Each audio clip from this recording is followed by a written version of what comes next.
Question आते हैं हर साल प्रीवियस ईयर क्वेश्चन। कैसे करेंगे बच्चों, उनको भी देखेंगे। देखिएगा, ये जो टॉपिक है ना, ये कॉम्पिटिटिव एग्जाम्स में साथ ही साथ बोर्ड पेपर में पूछे जाते हैं। ठीक है, पीवाईक्यूज डिस्कस करने हैं और इंपॉर्टेंट टॉपिक्स। जो inductance coefficient of a coil बताना है मुझको बच्चों। म्यूचुअल इंडक्टेंस क्या है, म्यूचुअल इंडक्टेंस कोएफिशिएंट आपको चेंजिंग ऑफ प्रोडक्शन किया by the changing of flux and this phenomena is called electromagnetic induction. इस चीज का ध्यान रखना है। By the motion of magnet, magnet का मोशन कराओ और इलेक्ट्रिसिटी को प्रोड्यूस करो। इलेक्ट्रिसिटी क्या कर सकते हैं, प्रोड्यूस करो, तो उसको हम लोग बोलते हैं इलेक्ट्रोमैग्नेटिक इंडक्शन। इज ऑलवेज एक कंडक्टर हाथ होता है, ये हम लोगों का मैग्नेटिकल किसका यूज करते हैं, फोर्स निकालने के लिए यूज करते हैं। तो ध्यान रखिएगा, जब कोई मेटालिक कंडक्टर जिसकी लेंथ L है वो जो आएगा वहीं पे इलेक्ट्रिकल फोर्स होगा QE, मतलब इलेक्ट्रिकल फोर्स QE होगा, मैकेनिकल फोर्स होगा QVB। दो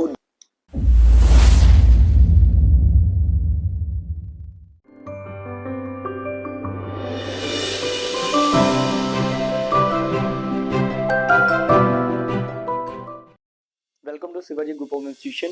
आज हम लोग फिर से नए एनर्जी के साथ इलेक्ट्रोमैग्नेटिक टॉपिक्स को डिस्कस करेंगे। क्लास 12 का मोस्ट इंपॉर्टेंट टॉपिक, सबसे ज्यादा इंपॉर्टेंट। बहुत क्वेश्चन आते हैं हर साल प्रीवियस ईयर क्वेश्चन। कैसे करेंगे बच्चों, उनको भी देखेंगे और साथ ही साथ कुछ चीजें महत्वपूर्ण चीजें भी समझेंगे। ठीक है, उसको भी देख लेते हैं। देखिएगा, ये जो टॉपिक है ना, ये बहुत इंपॉर्टेंट कैटेगरी है, मोस्ट इंपॉर्टेंट कैटेगरी में जा रहा है, क्योंकि इससे क्वेश्चन जेईई मेंस में, कॉम्पिटिटिव एग्जाम्स में साथ ही साथ बोर्ड पेपर में पूछे जाते हैं। ठीक है, पीवाईक्यूज डिस्कस करने हैं और इंपॉर्टेंट टॉपिक्स जो हैं इसके। बहुत बढ़िया बढ़िया टॉपिक्स सिलेक्ट हुए हैं, उनको देखेंगे हम लोग। ठीक है बच्चों, सबसे पहली चीज तो ये आइए क्वेश्चंस करते हैं। Define the following term. Define the following term. Term define करने हैं मुझे। पहले तो मैकेनिकल फ्लक्स डिफाइन करना है, दूसरा इलेक्ट्रोमैग्नेटिक इंडक्शन डिफाइन करना है। दूसरी चीज Faraday's law of electromagnetic induction, most important, board paper में, यूपी बोर्ड में सबसे ज्यादा पूछा जाता है। फाइटी दिया है, इतना दिया गया, फाइटी इन वेबर है, टी इन सेकंड है, इंड्यूस्ड ईएमएफ कॉइल में बताना है 10 सेकंड के अंदर। ठीक है, डिफाइन मोशनल ईएमएफ बताना है। When metallic conductor, motional EMF क्या होता है वो बताना है।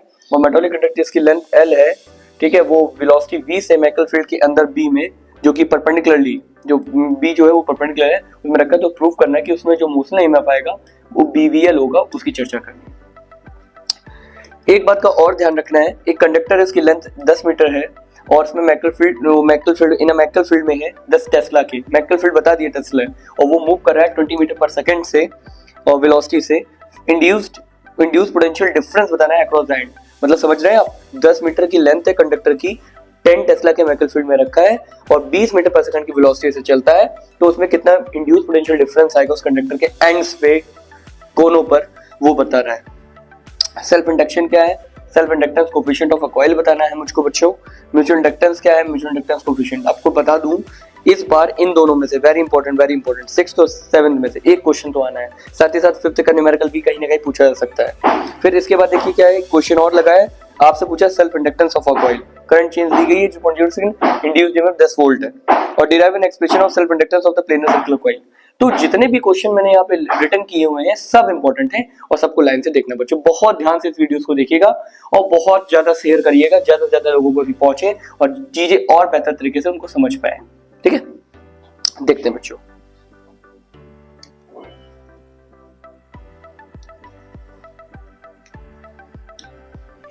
सबसे पहला टर्म्स है हम लोगों को जो पढ़ना है, वो पढ़ना है बच्चों, क्या पढ़ना है, मैग्नेटिकल फ्लक्स। मैग्नेटिकल फ्लक्स, क्योंकि इसकी डेफिनेशन बहुत आती है, मैग्नेटिकल फ्लक्स। तो देखिए, तो ध्यान रखिएगा, the number of magnetical field of lines, the number of magnetical field of lines passing through, the number of magnetic field of lines passing through the surface, the number of magnetic field of line passing through the surface is the measurement of, measurement मतलब माप, measurement of magnetical flux, magnetical flux. It is a dot product of magnetical field intensity magnetical field intensity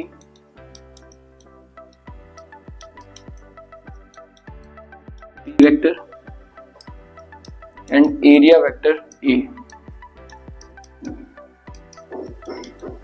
मतलब आपको ये भी ध्यान रखना है, ये डॉट प्रोडक्ट होता है मैग्नेटिक फील्ड इंटेंसिटी बी और एरिया वेक्टर का। मतलब फाई बी से डिनोट करते हैं मैग्नेटिक फ्लक्स को, तो जो फाई बी होगा वो बी वेक्टर डॉट ए वेक्टर होता है। ठीक है, ये इस चीज का ध्यान रखना है। और इसको हम लोग ऐसे भी देख सकते हैं, जितनी magnetic field of lines surface से क्रॉस करती हैं, जितनी भी magnetic field of lines surface से क्रॉस करती हैं, याद रखिएगा वो यहाँ जाकर मैग्नेटिकल फ्लक्स बनती हैं। मतलब कभी भी मैग्नेटिकल फ्लक्स का मतलब ही यही होता है, कितनी मैग्नेटिकल फील्ड ऑफ लाइंस, और ये क्या है, मैग्नेटिकल फील्ड लाइंस। तो जो भी मैग्नेटिकल फील्ड ऑफ लाइंस है, जब वो किसी सरफेस को क्रॉस करती हैं, उसको क्रॉस करने के बाद मैग्नेटिकल फ्लक्स का रूप लेती हैं।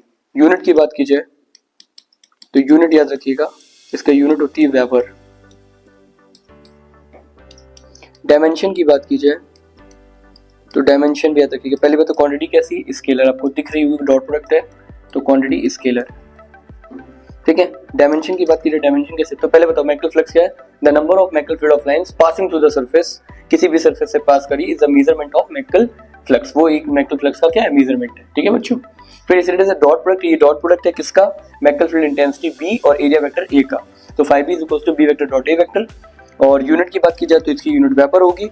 डायमेंशन की बात की जाए तो डायमेंशन कैसे निकलेगी, तो याद रखिएगा बी ए होता है, बी की वैल्यू यदि हम लोग निकालें तो बी की वैल्यू निकलेगी F upon I L, F upon I L into A. आप कहोगे ये एफ अपॉन आई एल कहाँ से है, तो हम लोगों ने पढ़ा था कि जब एल लेंथ का कंडक्टर मैग्नेटिकल फील्ड में रखा हो तो उससे हम लोग बी की वैल्यू निकालना चाहे तो हम ऐसे निकाल सकते हैं। तो एफ की यूनिट क्या होती है, अब एफ की डायमेंशन, तो एफ की डायमेंशन होगी M L T minus two I, ये आई है हम लोगों का करंट है, तो करंट की डायमेंशन क्या होती है ए, लेंथ की एल, एरिया की एल स्क्वायर, एल से एल कैंसिल हो गया, तो यहां से क्या आ जाएगा हम लोग का M L L square T minus two upon A. तो यहां से आ जाएगा M L square A minus one और टी को टी माइनस टू। तो ये हम लोगों की क्या आ जाएगी, डायमेंशन। तो आपसे कोई पूछे मैग्नेटिकल फ्लक्स क्या है, the number of magnetical field of lines passing through the surface is a measurement of magnetical flux. ये डॉट प्रोडक्ट होता है मैग्नेटिकल फील्ड इंटेंसिटी बी और एरिया वेक्टर ए का। तो phi B is equal to the B vector dot A vector. ये scalar product है, इसलिए इसकी क्वांटिटी जो फाई बी होती है स्केलर, कैसी क्वांटिटी है, स्केलर क्वांटिटी। और ये आपको मैंने समझाया। यूनिट क्या होगी, वेपर होगी। डायमेंशन क्या होगी, मैंने निकाली लास्ट में M L two A minus one T minus two. अभी मैंने आप लोगों को एक बार बताया कि phi B is equal to the B vector dot A vector. इसको ओपन कर लो तो बी ए कॉस थीटा आएगा। ठीक है, तो मैग्नेटिकल फ्लक्स जो होता है phi B is equal to b a cos theta. तो यहाँ से फाई बी की वैल्यू मैक्सिमम कब होगी, तो आपको पता है जब थीटा 0 डिग्री होगी। तो मैक्सिमम के लिए बी ए होता है, ध्यान रखना, और मिनिमम के लिए याद रखना मिनिमम के लिए 0 होता है। तो ये ध्यान रखिएगा, मैक्सिमम के लिए थीटा को हम लोग टेंडिंग टू 0 डिग्री लेंगे और मिनिमम के लिए थीटा टेंडिंग टू कितना लेंगे, 90 डिग्री। दूसरी चीज ये कि हम लोगों को ये ध्यान रखनी है, ठीक है, क्या कि अब इसके बाद हम लोगों को डिस्कस करना है इलेक्ट्रोमैग्नेटिक इंडक्शन क्या है, इलेक्ट्रोमैग्नेटिक इंडक्शन।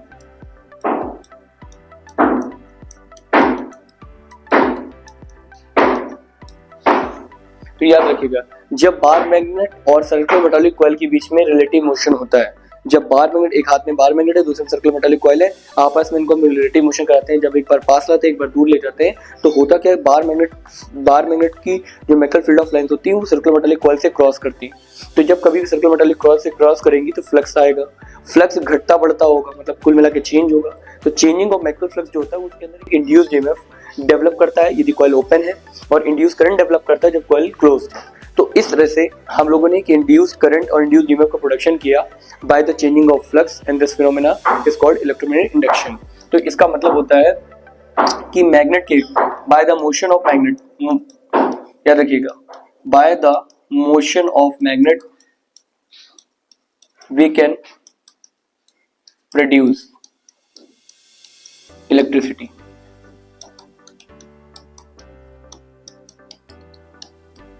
इस चीज का ध्यान रखना है। By the motion of magnet, magnet का मोशन कराओ और इलेक्ट्रिसिटी को प्रोड्यूस करो। इलेक्ट्रिसिटी क्या कर सकते हैं, प्रोड्यूस करो, तो उसको हम लोग बोलते हैं इलेक्ट्रोमैग्नेटिक इंडक्शन। इलेक्ट्रोमैग्नेटिक इंडक्शन कहते हैं बच्चों। अब ये तो बात हो गई इसकी डिफरेंट डेफिनेशंस की। तो अब हम लोगों को डेफिनेशन की मतलब एक मीनिंग की, तो अब इसकी डेफिनेशन क्या होगी तो उसको भी समझ लो, क्योंकि पेपर में तो आएगा तो लिखना पड़ेगा। तो जिन बच्चों को ये चीज नहीं पता है तो एक बार ध्यान सुनते जाए और समझते जाए। तो कैसे लिखना है वो देखिएगा। बोलिए, when there is a relative motion, when there is a relative motion occur between bar magnet and circular metallic coil,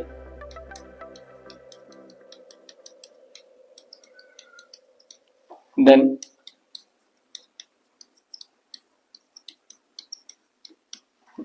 magnetical flux changes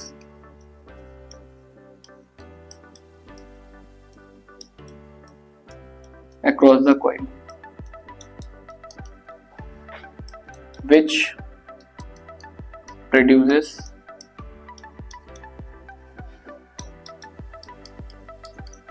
induced EMF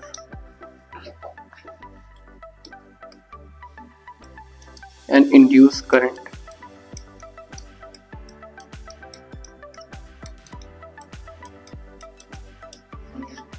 In a coil. Coil is open and closed case.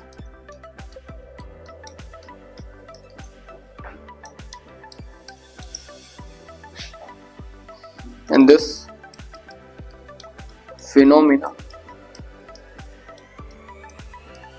is called electromagnetic induction. Electromagnetic induction. उस phenomena को electro induction कहेंगे। जैसे मान लीजिए bar magnet है और ये हम लोग की एक सर्कुलर मेटालिक कॉइल है।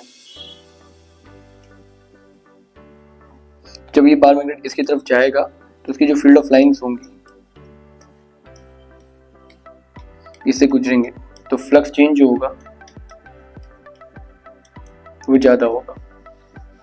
वहीं पे अप्रोचिंग का केस है, अप्रोच करना, अप्रोचिंग केस।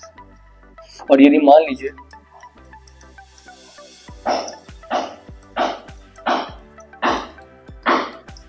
रिपल्सिव केस है, बार मैग्नेट जो जा रहा है नॉर्थ पोल साउथ पोल जो इससे दूर जा रहा है तो मैग्नेटिक फील्ड ऑफ लाइंस जो होंगी वो कम जाएंगी, ठीक है। तो फ्लक्स चेंज जो होगा वो कम होगा। तो बेसिकली हम क्या कर रहे हैं, there is a relative motion occur between bar magnet and circular metallic coil. जब रिलेटिव मोशन अकर होता है bar magnet circular metallic coil में तो मैग्नेटिक फ्लक्स में चेंज होता है कॉइल के अंदर, जो इंड्यूस्ड ईएमएफ और इंड्यूस करंट डेवलप करता है कॉइल में। और इस फिनोमेना को हम लोग इलेक्ट्रोमैग्नेटिक के नाम से जानते हैं। एक बार मैग्नेट कॉइल के पास जा रहा है, एक बार मैग्नेट कॉइल से दूर जा रहा है, तो दोनों केस में फ्लक्स चेंज, इसमें फ्लक्स चेंज बढ़ रहा है, इसमें फ्लक्स चेंज कम हो रहा है, कुल मिला के चेंज हो रहा है, मतलब चेंजिंग ऑफ फ्लक्स हो रहा है, changing of flux occur.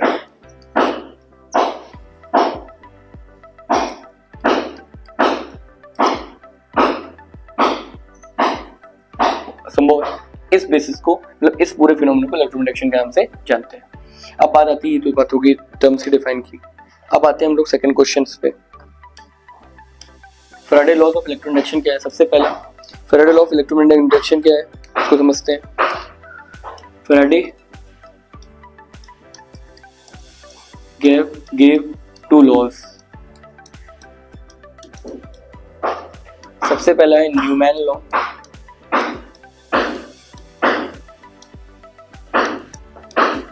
the rate of changing of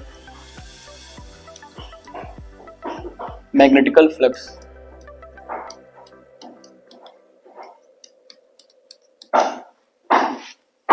across the coil produces induced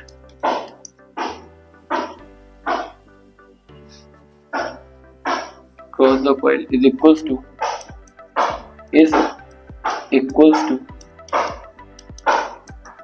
induced EMF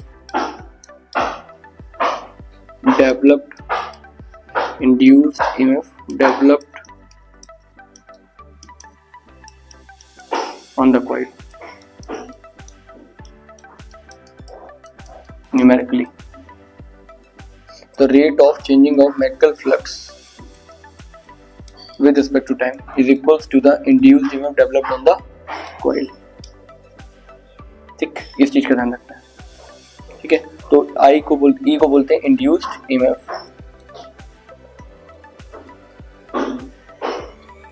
इसको हम लोग यदि बोले तो क्या होगा? Changing of mechanical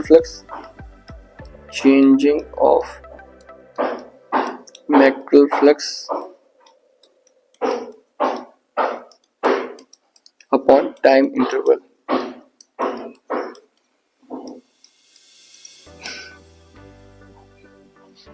The rate of changing of mechanical flux across the coil is equals to the induced EMF developed on the coil. तो minus का d5e upon dt is equals to E induced EMF के बराबर. देखो ये first law हो गया.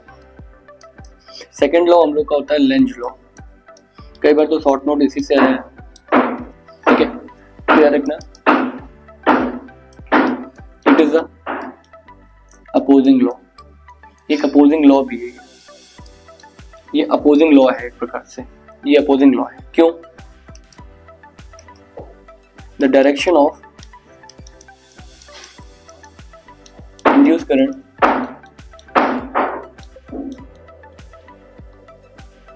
is always opposite to the direction of motion change. The direction of induced current always opposite to the direction of magnetical field change या motion change.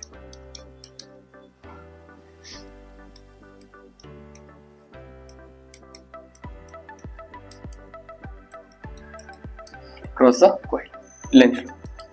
ठीक है, it is based on energy conservation.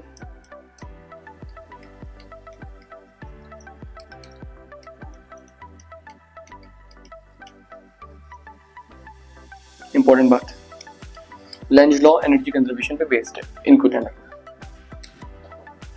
इसके बाद हम लोग आते हैं next question पे. वो क्वेश्चन है बहुत ही इंपॉर्टेंट, न्यूमेरिकल लगा हुआ है. ठीक है, इसको भी देख लेते हैं. 5t is equals to 3t square minus का 2t प्लस 5. डिफ्रेंशिएट कर दो. d5t upon dt is equals to 3t square का हो गया 2t, 2t का हो गया 2, 5 का 0, तो 60 माइनस 2. और d5t अपॉन dt को ही हम लोग E बोलते हैं. तो E बराबर हो गया 60 माइनस 2. t की वैल्यू कितने सेकंड? 10 सेकंड में निकालनी है. तो t की जगह 10 रख दिया. 6 इंटू 10 माइनस 2, तो 60 माइनस 2 दैट इज 58 वोल्ट. तो 5t is equal to 3t square minus 2t plus 5. तो इसको सबसे पहले डिफरेंशिएट कर दोगे. तो डिफरेंशिएट करने पे 3 ऐसे कि टी स्क्वायर का 2t होता है माइनस 2t का 2, 5 का 0, 60 माइनस 2. तो d5t अपॉन dt को माइनस साइन के साथ होता है. ये बात आपको भी पता ही है कि जो माइनस तो अपोजिंग साइन है, तो न्यूमेरिकली तो नहीं लेते ना माइनस. तो ये जो d5t अपॉन dt इसको E बोलते हैं. और उसने इंड्यूस्ड ईएमएफ भी पूछा है. तो E की वैल्यू 60 माइनस 2 होगी, लेकिन कितने सेकंड पे पूछा है? 10 सेकंड. 10 रख देंगे t की जगह. तो सॉल्व कर लेंगे. कितना आ जाएगा हम लोगों का? ध्यान रखिएगा 6 मल्टीप्लाई 10 दैट 60, 60 माइनस 2 कितना? 58 वोल्ट. तो जब भी फ्लक्स दिया हो और आपको इंड्यूस्ड ईएमएफ निकालो तो आपको डिफरेंशिएट करना है. वही E को डिनोट करता है.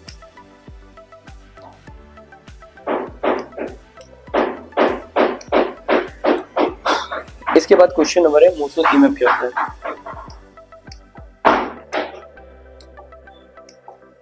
देखिए, ये हम लोग को याद रखना है. जब कोई भी मेटालिक कंडक्टर जिसकी लेंथ कितनी हो L, वो mechanical field, perpendicular mechanical field में प्लेस्ड है.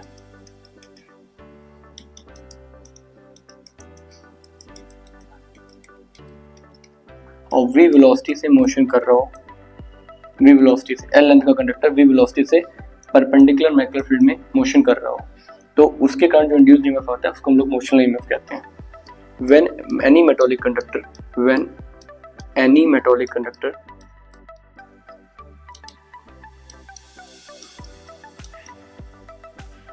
metallic conductor produces EMF across the conductor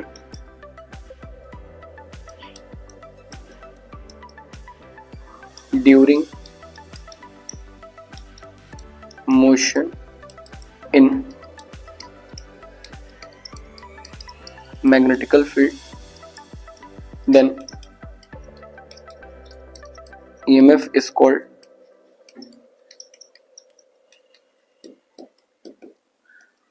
motional EMF। उस EMF को हम लोग मोशनल EMF के नाम से जानेंगे, ठीक है। तो इसके अंदर मोशनल EMF होता क्या है, तो देन मोशनल EMF, तो L लेंथ का कंडक्टर है, V वेलोसिटी से B मैग्नेटिक फील्ड में घूम रहा है, तो V इज इक्वल्स टू होता है BVL। ये ध्यान रखना है आप लोग, ठीक है। तो ये मोशनल EMF की डेफिनेशन है। किसकी डेफिनेशन है, मोशनल EMF। तो मोशनल EMF क्या होता है, जब कोई भी मेटालिक कंडक्टर EMF प्रोड्यूस करता है across the conductor during motion then in a magnetic field, then the EMF is called motional EMF। Motional EMF होता है BVL होता है। अब हम लोग को एक बात ध्यान रखनी है कि निकालेंगे कैसे मोशनल EMF, तो देखिएगा थोड़ा ध्यान से। ये मेटालिक कंडक्टर है,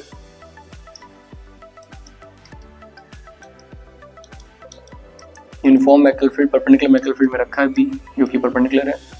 इसकी जो लेंथ है वो L है, ये V वेलोसिटी से मूव कर रहा है। तो आपको ध्यान रखना है कि जब कभी भी L लेंथ का कंडक्टर B मैग्नेटिक फील्ड में, तो मैग्नेटिक फील्ड देखो ये मेरे दो हाथ हैं, इसमें ये जो दायां हाथ होता है राइट हैंड होता है, ये मैग्नेटिक फील्ड निकालने के लिए यूज होता है, जबकि जो मेरा बायां हाथ होता है ये हम लोगों का मैग्नेटिकल किसका यूज करते हैं, फोर्स निकालने के लिए यूज करते हैं। तो ध्यान रखिएगा, जब कोई मेटालिक कंडक्टर जिसकी लेंथ L है वो B मैग्नेटिक फील्ड में मूव करता है V वेलोसिटी से, तो उस पर फोर्स लगता है उसके इलेक्ट्रॉन्स पे।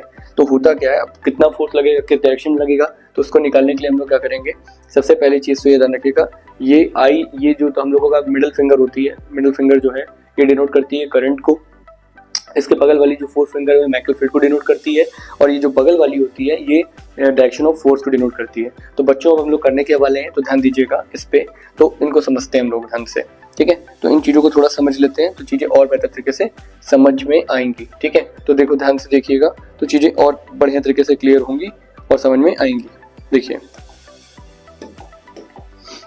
सबसे पहली चीज तो ये कि हम लोगों को अभी हमने बताया आपको कि यहाँ पर कि फोर्स निकलता कैसे, ये आपको मैंने बताया। इसकी लेंथ कितनी थी L, और ये V वेलोसिटी से B मैग्नेटिक फील्ड के अंदर रखा था, तो इससे फोर्स कितना लगेगा, तो आपको ध्यान रखना है ये मैग्नेटिक फील्ड की डायरेक्शन में रहेगा, ये करंट जो है, क्योंकि करंट वेलोसिटी डायरेक्शन, क्योंकि सब इलेक्ट्रॉन इधर की तरफ भागेंगे, तो फोर्स कहाँ लगेगा, ऊपर। तो याद रखिएगा जो इसके इलेक्ट्रॉन होंगे वो सब कहाँ चले जाएंगे, ऊपर की तरफ। मान लो यहाँ पे इलेक्ट्रॉन सब इकट्ठा हो गया, ठीक है, तो यहाँ पे इलेक्ट्रॉन की कमी होगी, तो जहाँ पे इलेक्ट्रॉन कम हो गए वहाँ पे पॉजिटिव, यहाँ पे इलेक्ट्रॉन ज्यादा वहाँ पे नेगेटिव, ठीक है। तो पॉजिटिव से नेगेटिव, तो याद रखिएगा इलेक्ट्रिकल फोर्स कहाँ बन गया, ऊपर, ठीक है। तो मैग्नेटिक फोर्स अपने आप को एडजस्ट कर लेगा, जो कि लगेगा नीचे की तरफ। क्या बताया हमने आपको समझ में आया कि जब L लेंथ के कंडक्टर को B मैग्नेटिक फील्ड में, यूनिफॉर्म परपेंडिकुलर मैग्नेटिक फील्ड में V वेलोसिटी से घुमाया जाता है, तो उसके अंदर दो फोर्स लगते हैं, एक इलेक्ट्रिकल फोर्स लगता है जो कि ऊपर की तरफ होता है, और मैग्नेटिक फोर्स लगता है जो कि नीचे की तरफ होता है।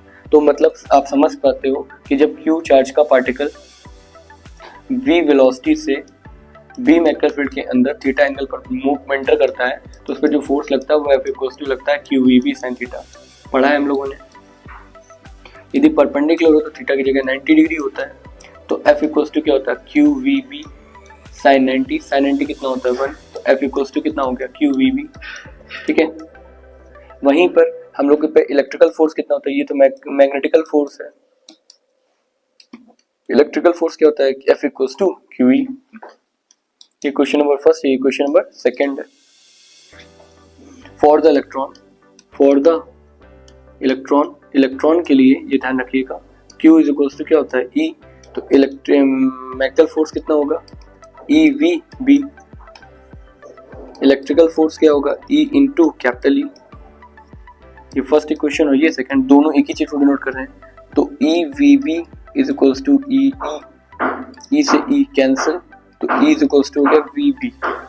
ठीक है, अब बात आती है कि हम लोगों को पता है एल लेंथ के कंडक्टर में इस पे जो पोटेंशियल डेवलप हुआ है वो V हुआ, तो ये ध्यान रखिएगा E को हम लोग लिख लेंगे V by l is equals to v b. तो यहाँ से हम लोग का V जो आएगा वो आ जाएगा वी वी एल, तो जो मोशनल ईएमएफ आएगा वो वी बी आएगा। तो एक बात समझो, जब कभी भी एल लेंथ के कंडक्टर को मैग्नेटिक फील्ड के अंदर रखा जाता है तो उस पे दो फोर्स लगते हैं, इलेक्ट्रिकल फोर्स ऊपर की तरफ, मैग्नेटिक फोर्स नीचे की तरफ।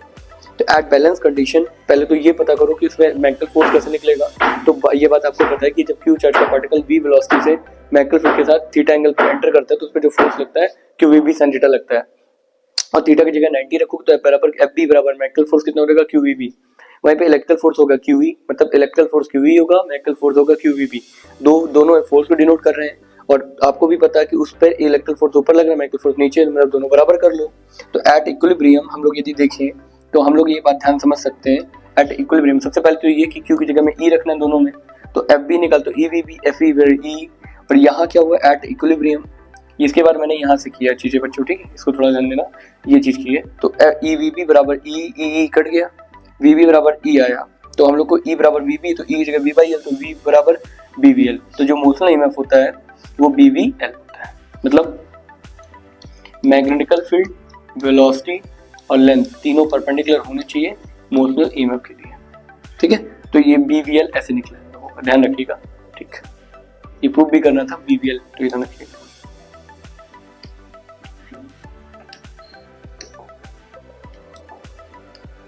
इसके बाद हम लोगों का क्वेश्चन है, एक क्वेश्चन है हम लोगों का, वो क्वेश्चन ये है कि एल दिया गया है 10 मीटर, मैग्नेटिक फील्ड दी गई है 10 टेस्ला, मूव कर रहा है 20 मीटर पर सेकंड की वेलोसिटी से,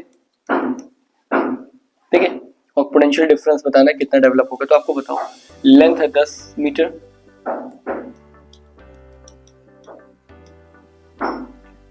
मैग्नेटिक फील्ड के अंदर 10 tesla, magnetic field which is 10-20 meter per second से बताना है, और 20 मीटर पर सेकंड की वेलोसिटी से मूव कर रहा है, और मैग्नेटिक फील्ड के अंदर परपेंडिकुलर, याद रखना परपेंडिकुलर मूव करेगा। बी की वैल्यू दी गई है कितने Tesla, 10 Tesla, velocity 20 metre per second, length कितनी है 10 मीटर, मैग्नेटिक फील्ड कितनी है 10 टेस्ला। तो बी दिया है, एल दिया है, वी दिया है, तो फॉर्मूला क्या होगा मोशनल ईएमएफ का, v equals to v v l. बी की वैल्यू कितनी है 10, वेलोसिटी कितनी है 20, और एल की वैल्यू कितनी है 10, 20 टू 10 मतलब 2000 वोल्ट। तो इसमें जो इंड्यूस्ड ईएमएफ डेवलप होगा, जो इंड्यूस्ड पोटेंशियल डिफरेंस आएगा वो 2000 वोल्ट का आएगा। सिंपल सी बात है, एल दिया है, वी दिया है, वी दिया है, तो ऑब्वियस सी बात है मोशन की बात है। जब कभी कोई कंडक्टर मोशन करता है तो उसके अंदर जो पोटेंशियल डिफरेंस आता है, मोशनल ईएमएफ आता है, वो बी वी एल से निकलता है। बी रखेंगे, वी रखेंगे, एल रखेंगे, सॉल्व कर लेंगे, और हम लोग का क्या निकल के आ जाएगा, मल्टीप्लाई करके 2000 वोल्ट जाएगा।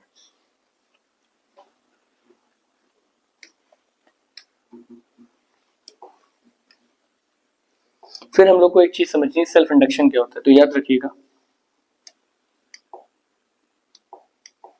सेल्फ इंडक्शन क्या होता है, जब कभी भी कॉइल को हम लोग बैटरी